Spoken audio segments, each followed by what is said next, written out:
दोस्तों नमस्कार। 4PM गुजरात पर 4PM न्यूज नेटवर्क पर आप सभी का बहुत बहुत स्वागत है। मैं हूं आपका दोस्त मयूर जानी। दोस्तों आज के दिन मतलब कि 2 सितंबर 2024 के दिन सुबह 11:30 पौने 12 के आसपास कांग्रेस के प्रवक्ता प्रवीण खेड़ा की ओर से एक पत्रकार वार्ता को संबोधित किया गया। उसकी टीजर छोड़ दिया था उन्होंने कि एक बहुत बड़ा धमाका वो करने वाले हैं। तो हम सबकी जो है इंतजारी थी कि भाई वो क्या बड़ा धमाका करने वाले हैं, कौन सी चीज में होगा, क्या होगा। तो फिर उन्होंने जो है एक मामले को एक्सपोज कर दिया। मामला ब्रीफ में बता दूं आपको, ये जो कार्यक्रम हम करने जा रहे हैं वो विशेष रूप से हमारे वो दर्शक जो कि फाइनेंस की जो निटिग्रिटीज होती हैं, बिजनेस वर्ल्ड की जो निटिग्रिटीज होती हैं, उसके कायदे कानून से लेके बहुत कुछ जो है वो टेढ़ा मेढ़ा होता है, आम आदमी की समझ से बाहर। और उस आम आदमी में मैं भी अपने आप को शामिल करता हूँ क्योंकि मैंने कभी बिजनेस जर्नलिज्म की नहीं है, थोड़ी बहुत समझ रखता हूँ, तो मुझे भी समझने में बहुत मेहनत करनी पड़ती है। तो हमने सोचा कि आज एक ऐसे मेहमान को बुलाएंगे जो इस पूरे मामले को बिल्कुल खोल के इसका सरलीकरण करते हुए, सिंप्लीफाइड करते हुए आप तक वो पहुंचाए कि पवन खेड़ा ने जो आज एक्सपोज किया है, जो धमाका किया है, उसका मतलब क्या होता है, उसके मायने क्या निकलते हैं, और बहुत सारे उसमें जो मन में सवाल हमारे होंगे वो हम उनको पूछते जाएंगे और वो हमको बताते जाएंगे। वो हमारे दोस्त होंगे, हमारे बरसों पुराने सहयोगी, एक तरह से कहें, फील्ड में साथ में बरसों तक काम किया है। बिजनेस जर्नलिज्म में गुजरात और देश और विदेश तीनों जगह पे जिनका बहुत बड़ा नाम बोलबाला रहा है वो है हिमांशु भयानी, जो कि हम इनको जोड़ देते हैं। और साथ में वो ये भी बता दें आपको कि वो जो है डेट लाइन गुजरात करके जो है उनका एक डिजिटल माध्यम है जो बहुत अच्छी तरह से जो इन सब चीजों की जानकारी भी देता है, बहुत विश्लेषण और आकलन करते हुए वो देते हैं। तो उनका स्वागत कर लें। हिमांशु भाई, आपका स्वागत है। और मैं थोड़ा बता दूं दर्शकों को कि आज कांग्रेस ने क्या क्या चीजें जो है बताई, फिर आपके साथ वार्तालाप शुरू कर देते हैं, ठीक है। कांग्रेस ने, पवन खेड़ा ने कुछ ये कहा कि देश में शतरंज का खेल चल रहा है। मैं उन्हीं की जो निवेदन सामने है मैं उसको पढ़ रहा हूँ।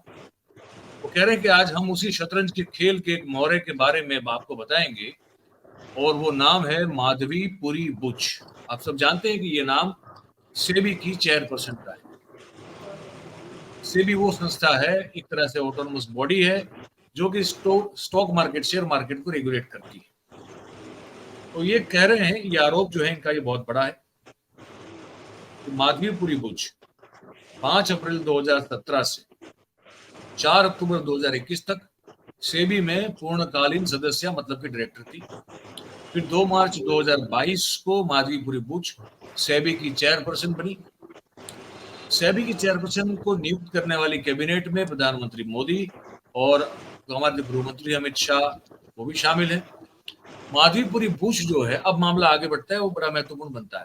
माधवीपुरी बुच जो है वो सेबी की पूर्णकालीन सदस्य मतलब कि डायरेक्टर होते हुए भी जो कार्यकाल उनका बनता है 2017 से 2021 अक्टूबर तक का, इस दौरान माधवीपुरी बुच जो है वो आईसीआईसीआई बैंक से सेबी के डायरेक्टर होते हुए भी आईसीआईसीआई बैंक से रेगुलर इनकम ले रही थी, जो कि 16 करोड़ 80 लाख रुपए होते हैं।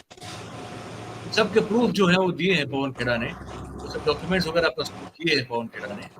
फिर पवन खेड़ा कहते हैं आगे कि आईसीआईसी प्रूडेंशियल ईएसओपी मतलब ईसोप और ईसोप का जो टीडीएस होता है वो भी आईसीआईसी बैंक से वो ले रही थी।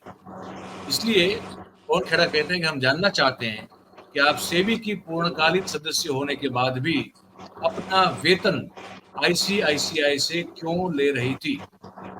ये सीधे सीधे सेबी के सेक्शन 54 का उल्लंघन है।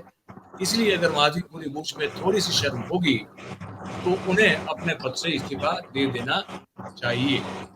ये एक मामला है। उसके बाद उन्होंने दूसरा सवाल पूछा है कि माधवीपुरी बुच मार्केट की स्टॉक मार्केट के रेगुलेटर हैं, सेबी की चेयरपर्सन है, तब भी वे आईसीआईसी बैंक से वेतन कैसे ले सकती है। 17 से 24 के बीच में उन्होंने 22 करोड़ 22,42,000 रुपए क्यों लिए आईसीआईसी पोटेंशियल से?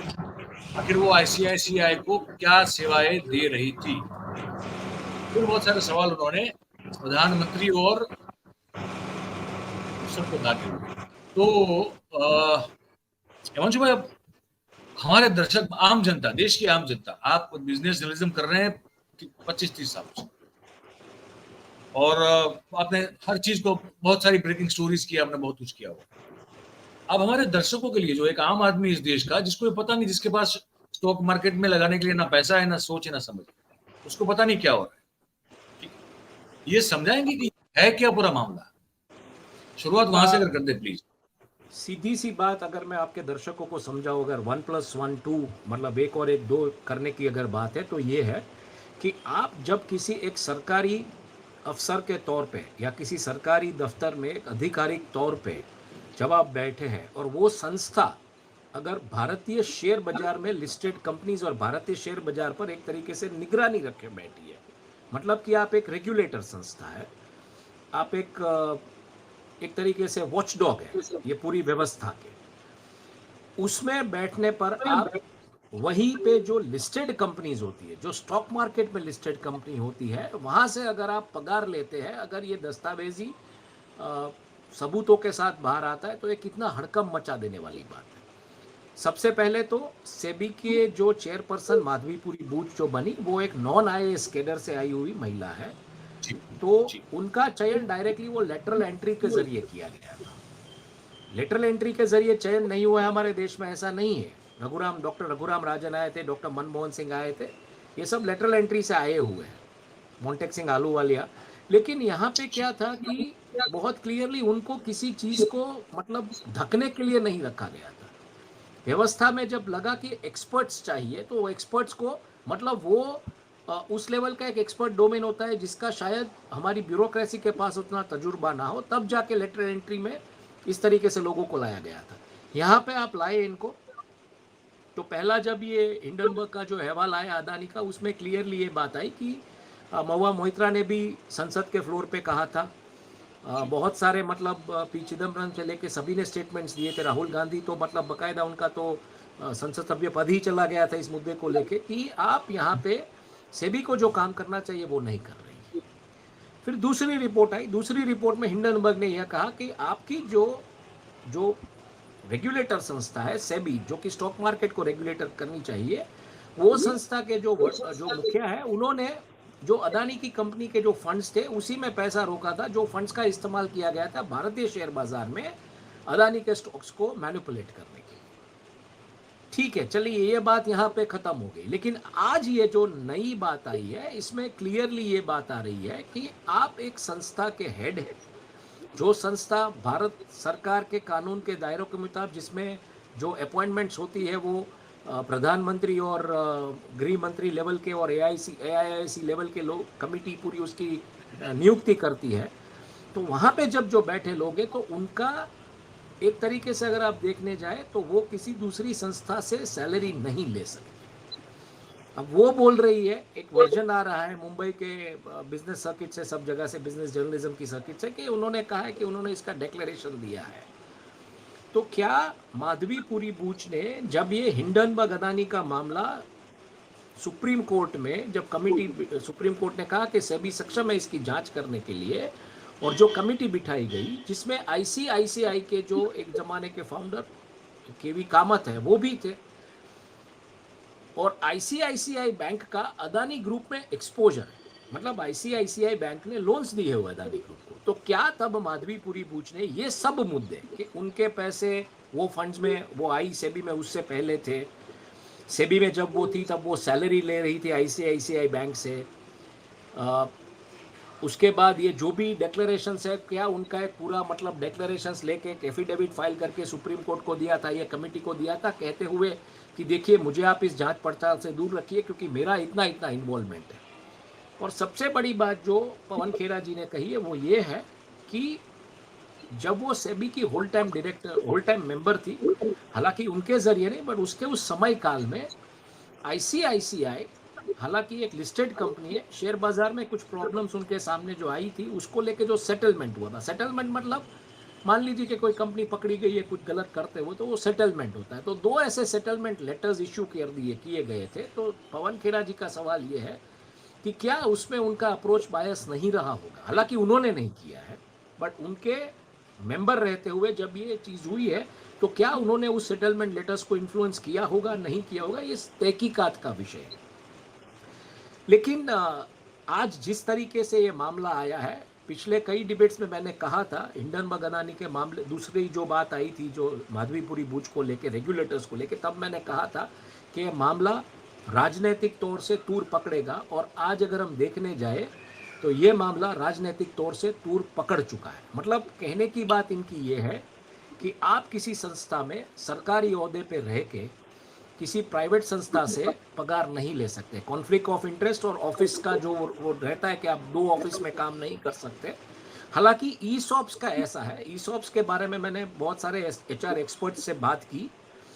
तो एक मिनट, तो ईसॉप्स का ये है कि एम्प्लॉय स्टॉक ऑप्शन जो मिलता है आपको, शेयर्स, वो शेयर्स अगर मान लीजिए आपको लॉक इन पीरियड आपने वहां पे सर्व किया है, आप निकल चुके हैं, तो वो आपके डीमेट खाते में वो आप मतलब रिडीम कर सकते हैं, उसमें कोई प्रॉब्लम नहीं है। लेकिन आप सैलरी नहीं ले सकते। अगर आपने सैलरी लिया, और वो भी खास करके एक रेगुलेटर जो लिस्टेड कंपनी, स्टॉक मार्केट, इन सब के बारे में एक रेगुलेटरी एजेंसी के हेड है या उसके उस टॉप मेंबर ग्रुप में है, तो वो ऐसी लिस्टेड कंपनी से सैलरी नहीं ले सकते। वो डेफिनेटली कॉन्फ्लिक्ट ऑफ इंटरेस्ट और डबल ऑफिस बैरर का जो मामला है, वो जो एक नियम आया था उसके मुताबिक, मतलब आप एक तरीके से आप देखेंगे तो बीसीसीआई के भी आप चेयरमैन है और आप कहीं पे मुख्यमंत्री, ऐसा नहीं हो सकता। वो कॉन्फ्लिक्ट ऑफ इंटरेस्ट और ऑफिस बैरर का जो मामला है वो हो जाता है। तो यहाँ पे ये बात है, और इस मुद्दे को लेकर राजनीति तूर पकड़ चुकी है। अब बात यही है कि तहकीकात होगी कि नहीं होगी। हर बार यहीं पे सवाल आके रुक जाता है। कोर्ट क्या इसके बारे में स्वायत्त संज्ञान लेगा या नहीं लेगा? आइडियली बातें ये आई कि फाइनेंस मिनिस्ट्री को आज सुबह ही अपने फाइनेंस सेक्रेटरी को बोल देना चाहिए कि ठीक है, आप फिलहाल दूर हो जाइए, जब तक ये मामले की पूरी तहकीकात नहीं हो जाती है तब आप इस ऑफिस में मत आइएगा, आप छुट्टी पे चले जाइए, जो भी है। और इंटरिम कोई भी मतलब आप बिठा दे सकते थे, लेकिन ये भी हुआ नहीं है। उल्टा मैंने देखा कि राजीव चंद्रशेखर की उसके बाद प्रेस कॉन्फ्रेंस थी जिसमें मुद्दे उठाए गए कोलकाता वगैरह के, लेकिन एक भी पत्रकार ने भी ये सवाल नहीं किया। तो मुझे ये भी लग रहा है कि पत्रकारों का भी मतलब एक कोऑर्डिनेशन जो होना चाहिए वो नहीं था, कि आधे घंटे या घंटे पहले मान लीजिए ये प्रेस कॉन्फ्रेंस होती है 11:30 से 12 के बीच, और 12 के बाद अगर राजीव चंद्रशेखर की प्रेस कॉन्फ्रेंस होती है तो उसमें एक सवाल इस मुद्दे को लेकर नहीं किया गया। तो I think this is the whole process. और क्यों ये नहीं हुआ है या क्यों नहीं हो रहा है, ये फिलहाल मुझे लगता है हमको नज़र बारीकी से रखनी पड़ेगी कि ये कैसे डेवलप होता है। या तो कोर्ट कुछ गतिविधि करे, या तो आई मीन फाइनेंस मिनिस्टर का उनका जो डिपार्टमेंट है वो कुछ गतिविधि करे। बिल्कुल बिल्कुल। दर्शकों को बता दें कि कुछ सवाल पवन खेड़ा ने प्रधानमंत्री से पूछे हैं सीधे, जो हम आप तक पहुंचाना चाहते हैं, क्योंकि सवाल बड़े वाजिब है। वो पूछ रहे हैं कि प्रधानमंत्री जी, आप जब रेगुलेटरी बॉडी, मतलब जो नियमन संस्थाएं होती हैं, उनके प्रमुखों की जब आप नियुक्ति करते हैं, तो उनके लिए क्या उचित मानदंड रखते हैं? क्या प्रधानमंत्री की अध्यक्षता वाली एसीसी के सामने सेबी चेयरपर्सन की नियुक्ति से पहले या बाद में उनके बारे में ये चौंकाने वाले तथ्य प्रस्तुत हुए थे, क्या आए थे? क्या प्रधानमंत्री को पता था कि माधवीपुरी बुच सेबी के कार्यकाल में लाभ के पद पर होने के बावजूद आईसीआईसीआई से सैलरी ले रही थी, जो अभी अभी आपने हिमांशु भाई को कहते हुए सुना? और ये सवाल फिर पूछ रहे हैं कि क्या प्रधानमंत्री को मालूम है कि सेबी की चेयरपर्सन पूर्णकालीन सदस्य के रूप में, इधर और जब चेयरपर्सन बनी तब भी, या तो उससे पहले जो डायरेक्टर थी तब भी, उस रूप में आईसीआईसीआई के खिलाफ शिकायतों का निपटारा कर रही शिकायत को निपटा रही थी, और साथ ही आईसीआईसीआई से इनकम भी ले रही थी। ये पवन खेड़ा के पूछे हुए सवाल। सेबी की चेयरपर्सन थी तब, और जब डायरेक्टर थी तब भी उसको ईएसओपी, अब हिमांशु भाई, मैं वो जो मैंने अपने बीच में जो इशारा किया था वो ये था कि ईएसओपी समझा दे, पर आपने बता दिया कि एम्प्लॉई स्टॉक ऑप्शन, मतलब एम्प्लॉइज को एक तरीके से शेयर्स दिए जाते हैं एज अ इंसेंटिव। हाँ, जो कंपनी में वो जाते हैं, उनका एक लॉक इन पीरियड रहता है। अगर वो लॉक इन पीरियड आपने सर्व किया तो आपके खाते में वो शेयर्स आते हैं, और जब आपको लगे कि इसकी वैल्यू अच्छी है तब आप निकाल दीजिए। तो उसमें मुझे नहीं लगता है कोई दिक्कत होनी चाहिए। हालांकि अगर वो ईसॉप्स उस दौरान इश्यू किए गए जब वो होल टाइम मेंबर के पद पे थी, लॉक इन पीरियड की बात नहीं, मान लीजिए वो पहले आईसीआईसीआई में नौकरी करती थी और वो ईसॉप्स है तो बात अलग है। लेकिन अगर वो नौकरी नहीं करती थी और ईसॉप्स दिए गए हैं तो ये इनडायरेक्टली ब्राइबरी का ही मामला हो जाता है। ये इनडायरेक्टली ब्राइबरी का मामला हो जाता है। यही पूछा है पवन खेड़ा ने, हिमांशु भाई, कि क्योंकि मैं आपको ऑनेस्टली एक बात आज आपके चैनल पे इकरार करना चाहता हूं कि मैं एक बिजनेस जर्नलिस्ट रह चुका हूं। एक जमाने में मेरे को एक कंपनी के मालिक ने खबर दी थी कि हम ये करने जा रहे हैं। हमने बोला जब होगा तब हम करेंगे, जब आप मतलब draft for red herring prospectus दायर करेंगे तब ये स्टोरी हम करेंगे। और हम तो मतलब मैं बोला इंडिया के स्टॉक मार्केट के मुताबिक भी नहीं, इंडिया के स्टॉक मार्केट या सेबी को आप डीएचआरपी फाइल करेंगे तब ये करेंगे, हम करेंगे सिक्योरिटीज एक्सचेंज कमीशन के नियम के मुताबिक, मतलब वो जो इंटरनेशनल संस्था है एसीसी।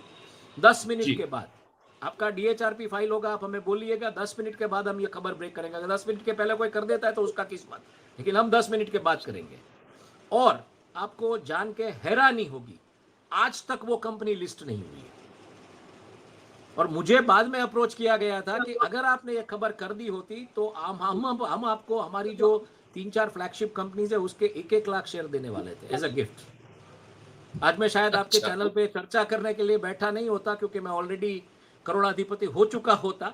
आज की तारीख में वो कंपनी लिस्टेड नहीं है। हालांकि एक दूसरे पत्रकार ने मतलब ये स्टोरी बाद में वापस रिपीट होकर आई थी, एक दूसरे पत्रकार ने ये खबर की थी और आज की तारीख में ये कंपनी लिस्टेड नहीं हुई है। नहीं। मैंने तभी उनको कहा था कि आप जो बात कर रहे हैं वो आपका आम जो है वो बहुत ही मतलब पेचीदा परिस्थितियों से पसार हो रहा है, वो नहीं होने वाला है और ये नहीं आज की तारीख में नहीं हुआ है। तो ये होता है, ये एक तरीके से इनडायरेक्टली एक bribery in terms of shares होती है, ऐसा नहीं है कि नहीं होता है। बिल्कुल बिल्कुल बिल्कुल, बहुत बहुत बढ़िया। ये बीच में आपने एक्सपीरियंस बता दिया। आगे सवाल जो दो पूछे मैं खत्म करता हूँ।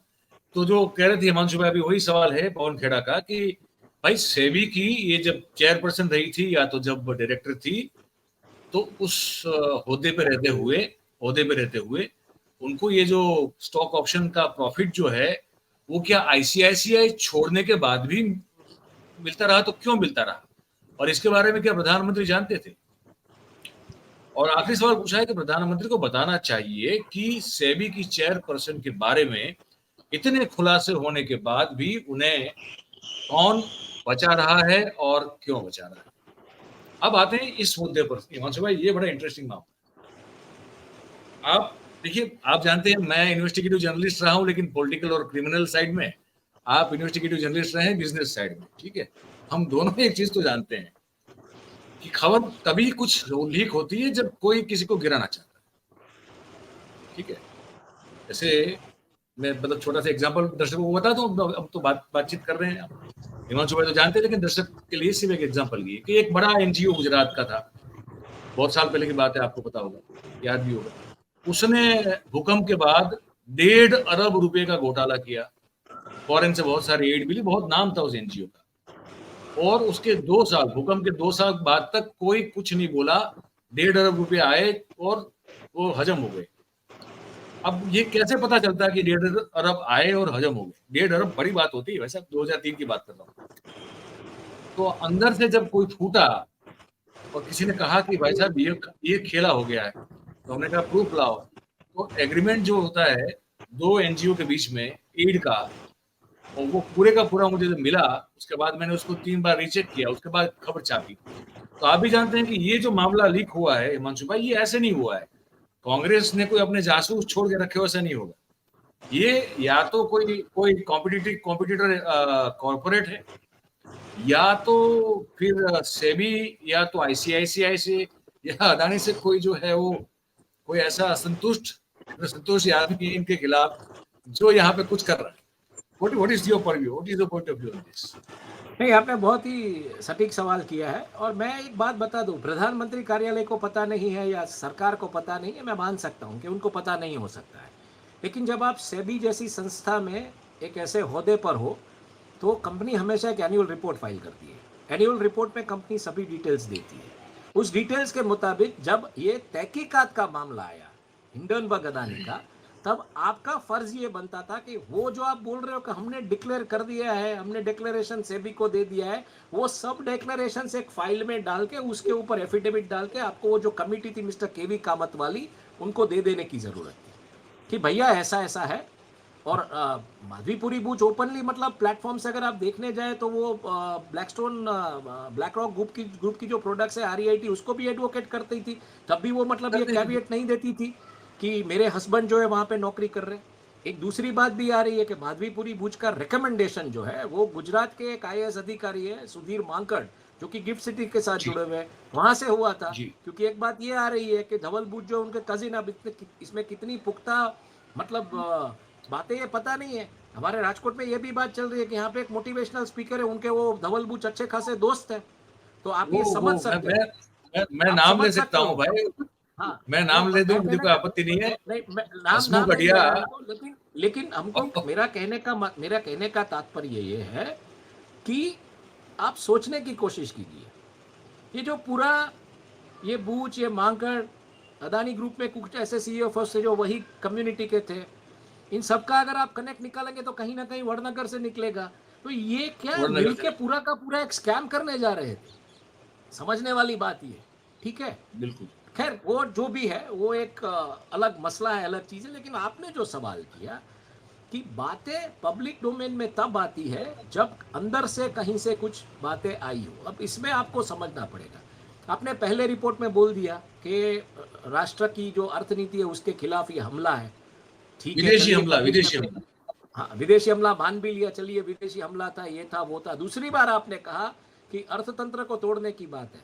तो क्या अदानी दूसरे रिपोर्ट में तो मतलब ये बात थी कि आपके रेगुलेटर जो है उसको लेके सवाल या निशान थे, और अदानी का शेयर कौन सा ऐसा मतलब हो गया कि आप कल को जाके किसी इमिग्रेशन काउंटर पे दिखाएंगे फ्रांस में या ऑस्ट्रेलिया में या USA में, तो वो बोलेंगे ठीक है भाई साहब, इंडियन पासपोर्ट दिखाने की जरूरत नहीं है, आप चले जाइए। या किसी करेंसी एक्सचेंज पे आप चले गए और दे दिया एक शेयर, तो बोलेगा ले जाओ $1000, तब जाके हमला होता है। अगर हिंडनबर्ग, निफ्टी 50 और निफ्टी 100 कंपनीज में ऐसा सब जोलजाल निकाल के बोलता है कि ऐसा ऐसा है, तब जाके अर्थतंत्र पे हमला होता है। एक कंपनी जिसकी वैल्यूएशन 7 लाख करोड़ है, आपकी जो अर्थव्यवस्था है आज की तारीख में $3.9 ट्रिलियन, उसकी वैल्यूएशन होती है 340 लाख करोड़। तो क्या 2%, मतलब आपकी जेब में 100 रुपए का चिल्लर है, उसमें से 2 सिक्के कहीं गिर गए तो क्या आपकी जेब में 98 रुपीज नहीं है? तो क्या आप मतलब खत्म हो गए, आपके 98 रुपए भी चले गए?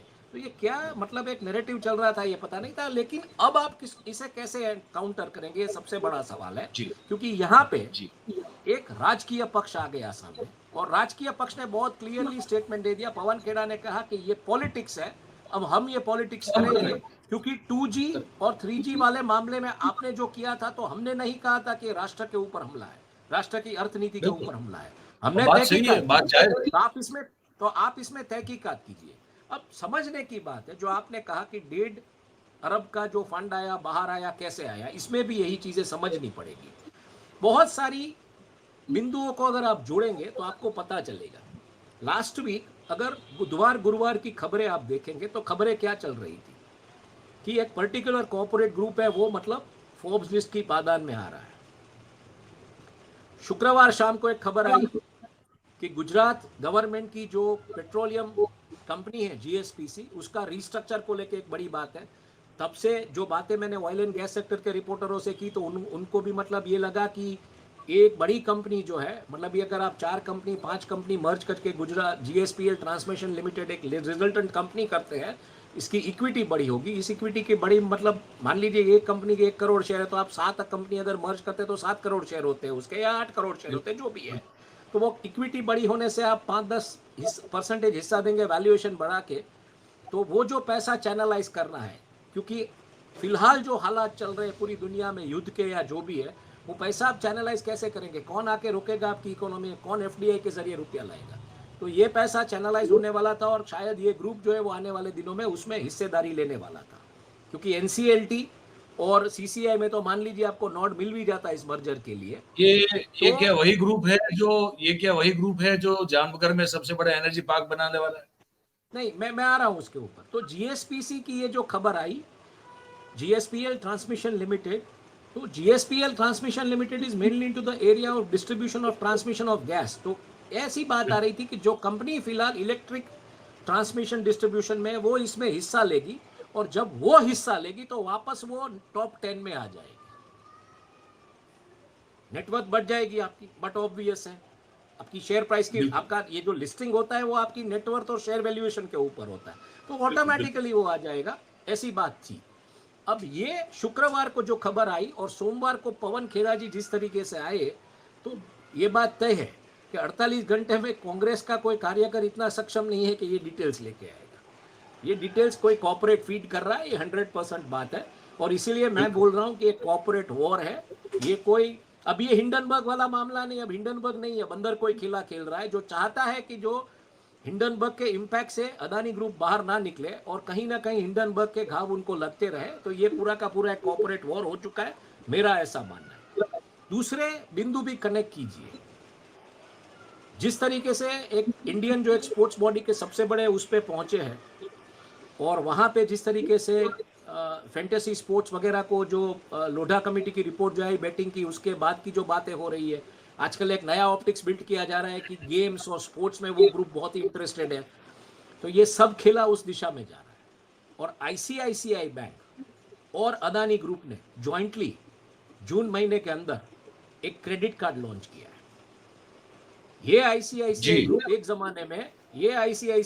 एक जमाने में जो राइवल ग्रुप है उसका फेवरेट हुआ करता था। अब सुनिए पूरी की पूरी जो बिंदु दूसरे भी कनेक्ट कीजिए। बीच में इनका एक बेसिकली एक डाउट है जो जर्नलिस्ट की शक्ल में बैठा है, और वो हमेशा कुछ ना कुछ ऐसी इंफॉर्मेशन लीक करता रहता है। वो है गुजरात से, लेकिन वो दिल्ली बॉम्बे घूमता रहता है, वो करता रहता है। उसने ये खबर लीक की थी कि खरा करके जो बंदा है, जो इसके एसबीआई के चेयरमैन, वो सेबी के हेड बनने जा रहे हैं। हाँ, ये खबर आई थी बीच में। ठीक है, तो खारा को क्यों बनाएंगे आप सेबी का हेड, जब एसबीआई का जिस तरीके से पूरा का पूरा मतलब दिवालियापन निकल चुका है इस मामले को लेके, मेंटली जो दिवालियापन दिखाया है इलेक्टोरल बॉन्ड को लेके।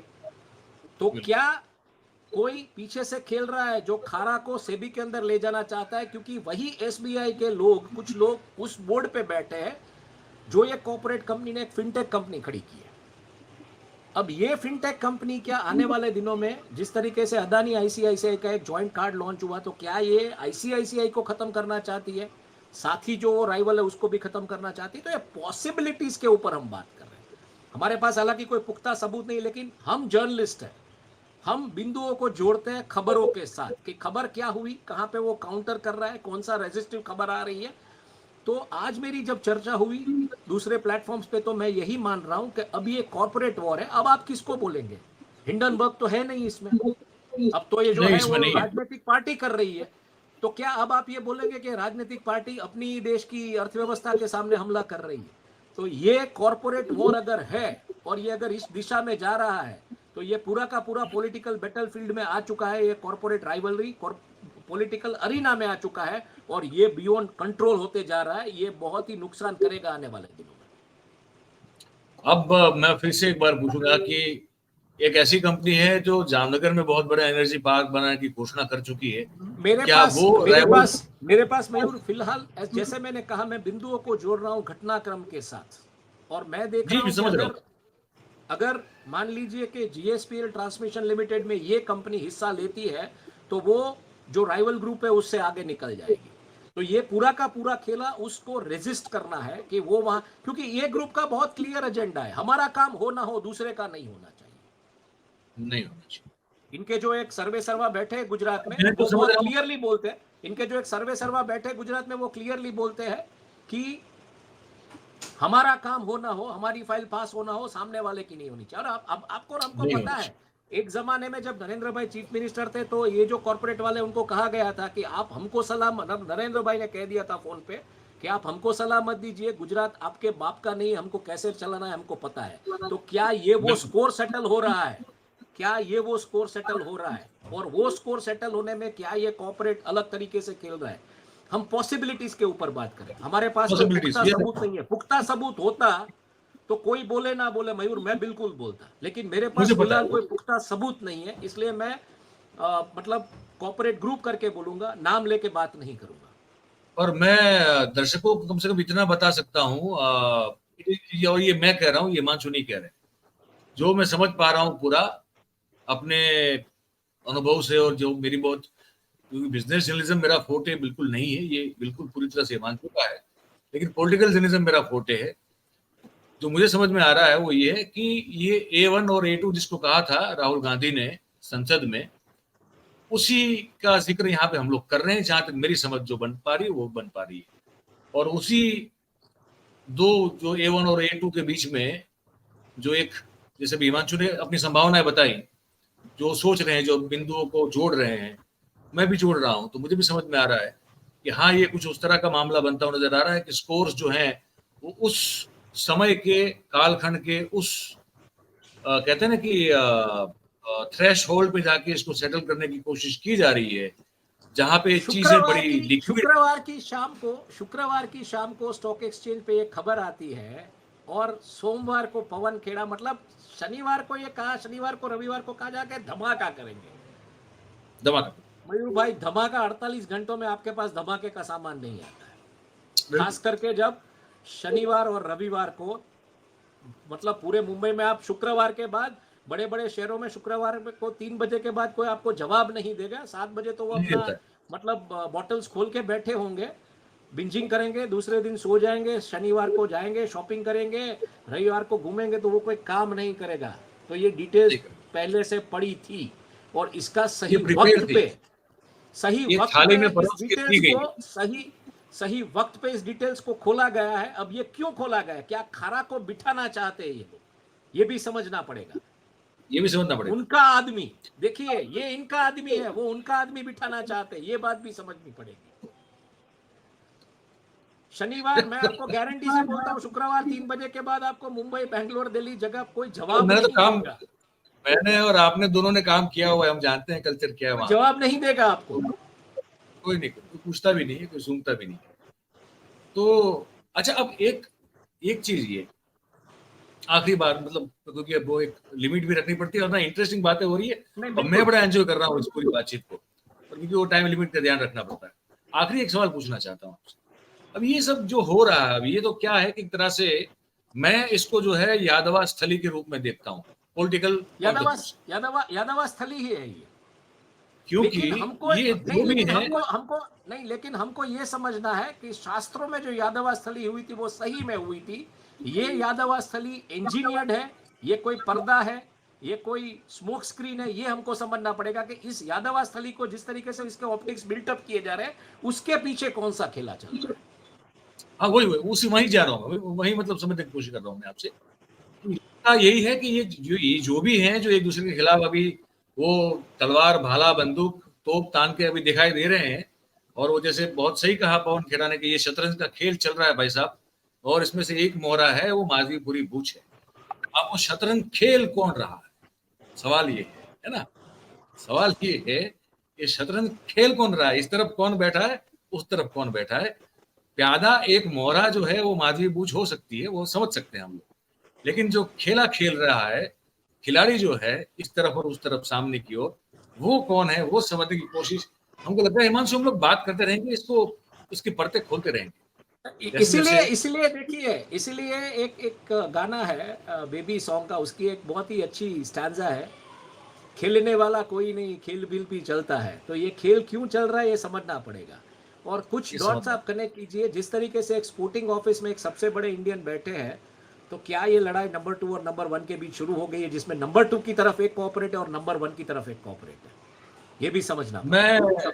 मैं बहुत सारी संभावना है इसमें, बहुत सारी संभावना है। बहुत सारी संभावना है, बिल्कुल। और मैं बताऊं, मैं काफी दिनों के बाद जो है ना, आज दोपहर को, मतलब मैं तो कुछ दिनों से बीमार भी था, अस्वस्थ था, तो ठीक हुआ, 3-4 दिन आराम भी किया, आज पहली बार, आज कुछ 6 दिनों के बाद मैं आज काम पे लगा हूँ। और जैसे ही ये सुनी ना खबर, तो मैं काफी एक्साइटेड हो गया, मतलब वो हमारे हार्मोनल में जो है ना, वो थोड़ा वो हो जाता है, जैसे खबरें दूसरा आती तो दूसरा जानते आप एक हो। और देखिए, दूसरा एक आप और देखिए, दूसरा एक चीज और देखिए, आजकल कोऑपरेटिव हाँ बैंक्स को लेकर बहुत सारी खबरें आ रही है।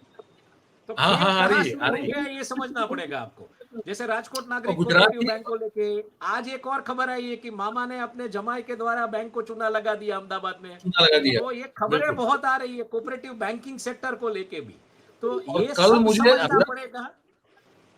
कल मुझे अहमदाबाद की, अभी नाम नहीं लूंगा मैं, अभी थोड़ा जल्दी हो जाएगा और पब्लिक प्लेटफॉर्म पे, अहमदाबाद की एक बहुत जानी मानी कोऑपरेटिव बैंक को लेकर मुझे कल किसी ने फोन किया कि भाई साहब जरा यहाँ ध्यान दीजिए, यहाँ कुछ बहुत बड़ा खेला होने जा रहा है। अब वो भी नाम और नहीं ले पा दूसरा रहा मैं एक उसका। दूसरा एक और चीज भी मार्क कीजिए, आजकल मतलब डिजिटल प्लेटफॉर्म चलाना बहुत ही आसान नहीं होता है। कौन सी कोऑपरेटिव बैंक्स की खबरें ज्यादा चल रही है डिजिटल प्लेटफॉर्म पे, ये भी थोड़ा नजर डाली है तो आपको समझ आ जाएगा कि ये खेल कहाँ से, किस दिशा से, कौन से मतलब बिंदु आप जोड़ेंगे तो चित्र बन रहा है, और ये क्यों हो रहा है ये भी समझना पड़ेगा। बिल्कुल। तो दर्शकों को एक चीज बता दें कि देखिए, हमने मर्यादा में रहते हुए, क्योंकि कुछ चीजें जो है जब तक, अब हिमांशु बहुत सही कह रहे हैं कि जब वो जिसकी आकार लेती है तब हमको पता चलता है कि हम सही थे हमारी सोच में या हम गलत थे, जो हाँ, भी पर है। साक्ष्य अगर न हो तो नाम नहीं ले सकते, लेकिन हमने कम से कम बात तो उस तरह से तो की मतलब है आपसे हम कि आप समझ पॉसिबिलिटीज पे पाएंगे बात कर सकते हैं, हम पॉसिबिलिटीज पे कि बिल्कुल बात कर सकते हैं नाम लिए बिना, और हमने ये बात बेझिझक, बेखौफ, without any fear, without any favour, Fairlie रखी है। और हम लोग करते रहेंगे इस पे बातचीत, आप तक पहुंचाते रहेंगे बिल्कुल जैसे जो जो बिल्कुल डेवलपमेंट होगा। बिल्कुल। क्योंकि ये जो भाई साहब बैठे हैं वो भी खोजी हैं, हम भी बहुत खोजी हैं, हम खोजबीन करते रहते हैं। तो मैं अपने हिसाब से लगूंगा, ये अपने हिसाब से लगने वाले हैं। तो कुछ ना कुछ तो अच्छा, हम दोनों को कुछ ना कुछ मिल ही जाता है खबर के तौर पे, ये भी हकीकत है। तो कुछ ना कुछ तो मिलता रहेगा। नहीं मतलब तो आप आप तक सुबह से अगर आप देखेंगे तो पवन खेड़ा ने जिस तरीके से प्रेस कॉन्फ्रेंस की, उसके बाद यही नैरेटिव आ रहा है। लेकिन जी मेरा हाँ, ऐसा मानना है, टुमारो नेवर डाइज करके एक फिल्म आई थी जिसमें वो एक विलन होता है, वो बोलता है कि हाँ, I want to work for a newspaper in Hong Kong, it was a rag but editor taught me a very important lesson, it's not about who what when where, it's why that's is the why. Story, और ये क्यों हो रहा है, ये हमने आपके दर्शकों के साथ बात की। ये हो तो रहा है, और अब इसमें हाँ, आप लेकिन क्या क्यों? बोलेंगे, हिंडनबर्ग ने जो किया वो तो चलिए राष्ट्र की अर्थनीति के ऊपर हमला था। अब ये तो कांग्रेस बोल रहा है कि हम राजनीति करेंगे क्योंकि आपने भी की थी, क्या ये राष्ट्र के अर्थनीति के ऊपर भी हमला है, आप इसको कैसे एड्रेस करेंगे? मुझे लगता है बतौर पत्रकार, बतौर पब्लिक, मुझे लगता है इन सब चीजों के ऊपर हमको नजर रखनी पड़ेगी, और देखते जाएंगे कैसे खबरें बनती है, क्या हो रहा है। बिल्कुल, बिल्कुल। बहुत बहुत अच्छा लगा, बहुत बढ़िया बातचीत हुई, मुझे बड़ा आनंद लगा आया। और मैं समझता हूँ कि मानता हूँ कि दर्शक हमारे जो हैं उनको भी ये बड़ी रोचक और बड़ी सब हमने सरलीकरण करके, सिंप्लीफाइड करके आप तक बातें पहुंचाने की कोशिश की, ताकि कोई मतलब हैवी जार्गन्स, बड़े बड़े भारी शब्द और वो जो नहीं टेक्निकलिटीज है वो आपको उसमें वो ना जाना पड़े, आपको बिल्कुल साफ सुथरा आपके सामने खोल के हमने रख दिया है। हिमांशु भाई, बहुत बहुत धन्यवाद आपका। वैसे ही आपसे बातचीत करते हुए थैंक ये यू। मामला और आगे बढ़ने जाना, क्योंकि वो tip tip of the iceberg वाली बात है टिप वो। ऑफ द आइसबर्ग है, बहुत सारे मामले हैं, आप वेट एंड वॉच कीजिए। हाँ, मैं जिस तरीके से देख रहा हूँ जो कुछ हो रहा है अंतर्राष्ट्रीय फलक पे, जो कुछ हो रहा है इकोनॉमी में, भारत की इकोनॉमी में, नवंबर तक आप देखते जाइए, बहुत सारी खबरें आएंगी नवंबर तक। वेदर भी बहुत बड़ा रोल प्ले करने वाली है, और वेदर एक बार इस बार जिस तरीके से हमने वडोदरा वगैरह सब जगह पे देखा कि बारिश कम होने के बावजूद जिस तरीके से इंफ्रास्ट्रक्चर की परतें खुलनी शुरू हो गई है, तो मुझे जी जी लगता जी, है बहुत सारी हमको मतलब बहुत व्यस्त रहना पड़ेगा कि सडनली ये जो पूरा शुरू हुआ है वो कहाँ पे जी जाके रुकेगा। बिल्कुल। थैंक यू भाई, thank you very much, thank you for joining and talking to our thank you. Viewers, thank you. तो दोस्तों, हिमांशु भयानी थे, आपने उनसे बातचीत हमारी सुनी, साक्षात्कार देखा सुना। अब आपकी बारी है। कमेंट बॉक्स बिल्कुल आप ही के लिए रखा हुआ है, और आप उसमें अपनी राय, अपनी सोच, इस कार्यक्रम के बारे में क्या रखते हैं वो लिख के जरूर से बताएं। ये हमारा आग्रह है, वो हमेशा रहता है, आज भी। और ये बातचीत अगर आपको अच्छी लगी हो तो इस वीडियो को आप लाइक जरूर से करें। इसकी लिंक जो है वो उसको हो सके उतना शेयर करें, ताकि ये जो खबर, ये जो विश्लेषण, ये जो बातचीत है पूरी, वो ज्यादा से ज्यादा लोगों तक पहुंच जाए, आप सबके समर्थन से, आप सबके सहयोग से। और अंत में हमेशा कहते हैं, आज भी कह रहे हैं कि इस चैनल को, हमारी जो है 4PM गुजरात को, आप सब्सक्राइब अगर नहीं की है तो कर ले, और अगर कर ली है तो बहुत बढ़िया, धन्यवाद आप सबका। अपने आसपास के लोगों से भी इसको करवा, इतना जरूर करें, ये हमारी छोटी सी विनती है, इसको मान लीजिए। बहुत बहुत धन्यवाद करेंगे आप सभी के साथ, आप सभी को हमारे साथ इस कार्यक्रम में जुड़ने के लिए। Thank you very much. नमस्कार।